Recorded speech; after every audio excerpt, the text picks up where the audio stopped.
आज सिंध भर में एसटीपी सिंध तरक्की पसंद पार्टी के रहनुमा डॉक्टर कादर मक्सी की तरफ से सिंध में फीता रोक शटर बंद हड़ताल की काल पर सिंध समेत जिला सिजावल में भी मुकम्मल शटर बंद हड़ताल। जिला सिजावल के शहर और कारोबारी मरकज बंद, ट्रैफिक मोतल, पेट्रोल पंप भी बंद रहे। जिला भर में एसटीपी कारकुनों सरगर्म।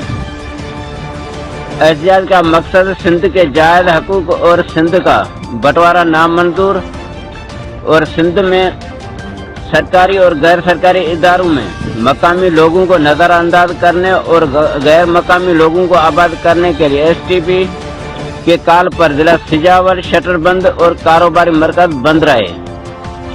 कारकुनों का कहना था कि ये पुरअमन एहतजाज हमने रिकॉर्ड करवाया है अपने हकूक के लिए। गुलाम मुस्तफा ज़ोर, bureau chief, city one news, Sujawal.